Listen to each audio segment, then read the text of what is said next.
Hi everyone, and thanks for joining this Christmas special webinar. This is Grant Davidson here, Senior Applications Engineer at TMS CADCentre, and today we're going to be having a look at a little bit of flow simulation with a festive twist. So guys, it is that time of year again.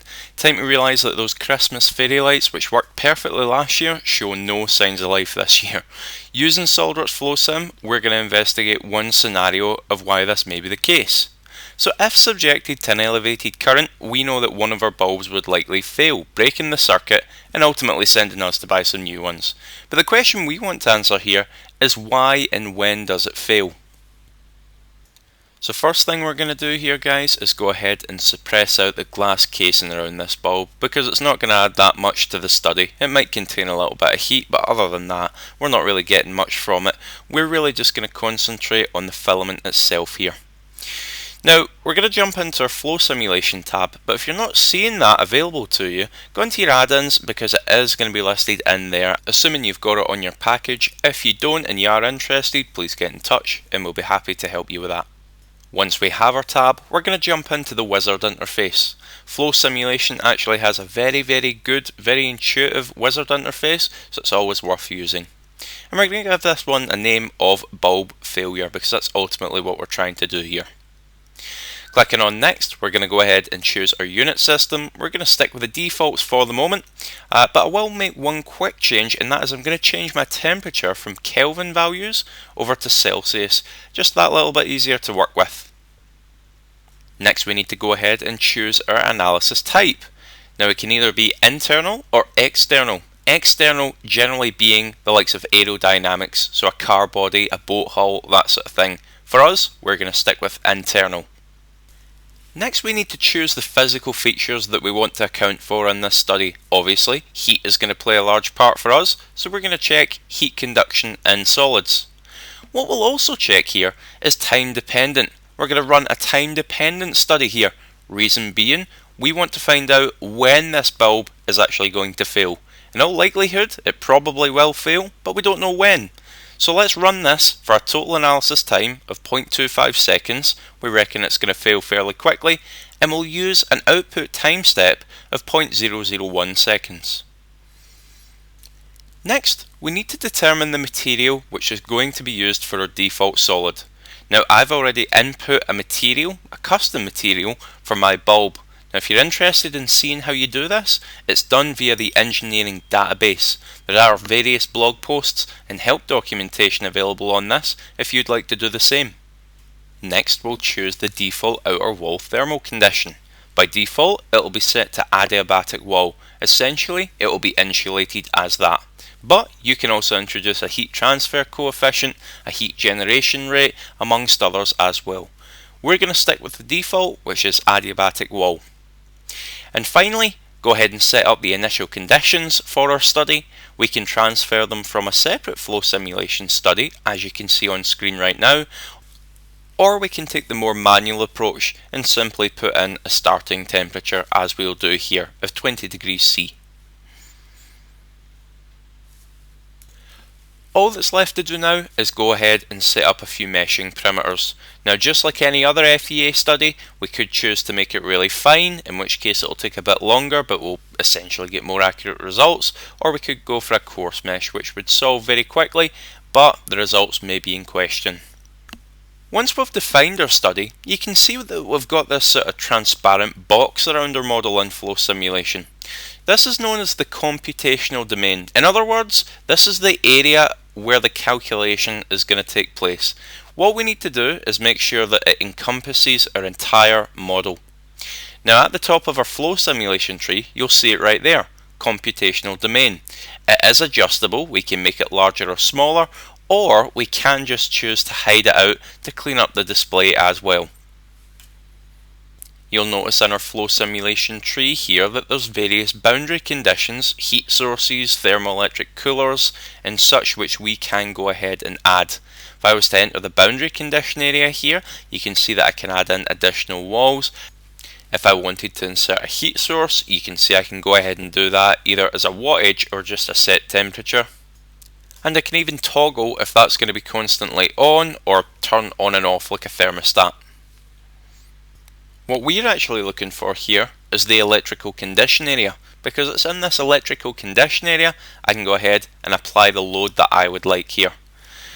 We simply need to choose the face where the load will enter and choose a face where the load will exit. We're going to have entering here 48 amps and we're going to have exiting 48 amps as well. So a clean current, nothing's been dissipated, nothing's been absorbed, just a simple current passing through.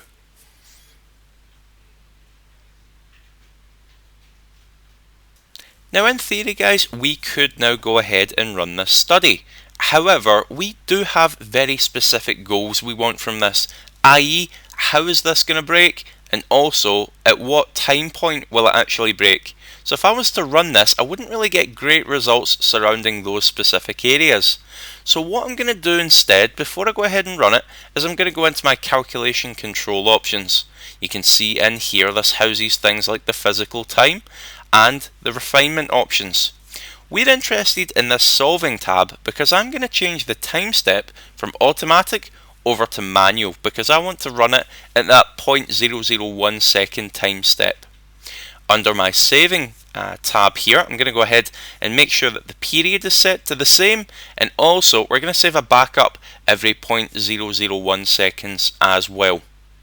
This ultimately guys will allow us to see at what time point we're actually getting this failure at. Flow Simulation also allows us to set up certain goals in our study.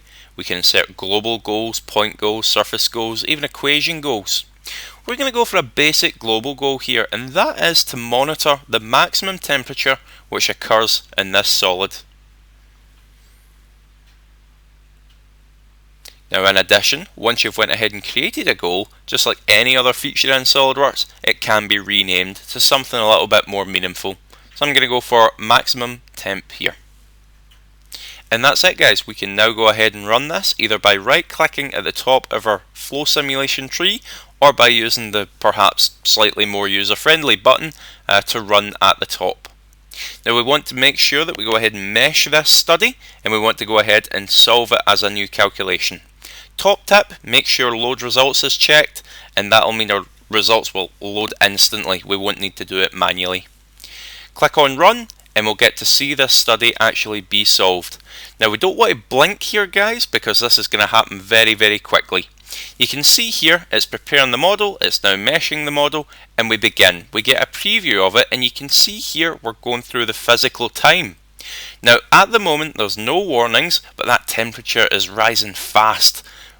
And sure enough, under our warnings, there we go, our solid is now melting. Its maximum temperature of 230 degrees C has been exceeded and it's now melting, and you can see that temperature continues to climb to a very high level indeed. And there we go, calculation is now complete. If we check our little summary dialog box here, it'll tell us just that. So we can now go ahead and just close this solver down because all these results will now be ported back to our SOLIDWORKS interface and we can review them in the way that we're used to. So we'll expand out our results and let's start exploring these a little bit. So under my goal plot, remember we set up that maximum temperature goal. Well, if I go in here, you can see there's my goal and I can say show. And we can see in here we actually maxed out at a massive 920 degrees C. So things were getting pretty hot there towards the end. Obviously that was a failure for us. Let's go ahead and insert a cut plot here so we can get a more graphical bit of feedback on where this heat actually occurred. So we're going to make sure we're set to temperature. We're going to click OK to use the front plane, and I'm also going to increase the number of levels. That gives me a more kind of gradient colour flow rather than it being a bit blocky. And we can see the areas where the high temperature is occurring. Really we're getting high temperature everywhere, but you can see the peaks at least. If I go ahead and animate that as well, you can see it actually go through the cross section of our bulb filament. But of course, one of our initial questions wasn't, is this going to fail? Because we pretty much knew that already. One of the questions was, when will it fail? And if I go ahead and use a volume parameter here, and I choose to have a look at the temperature of this volume, you can see here that I actually get the choice of time history. I can choose at what point in time I would like to review the results. Now I know this failed shortly after the 0.1 second mark, so I'm going to take a few time plots from here and have a look at them. Now we could choose to export them all if we wanted to, but just to save a bit of time, I'll take the ones where I know it roughly occurred. And we can either choose to show that in the software or just export it straight out to Excel. I'm going to export it straight out to Excel here. We'll give it a moment and we'll be able to review when this failure actually occurred down to 3 decimal places.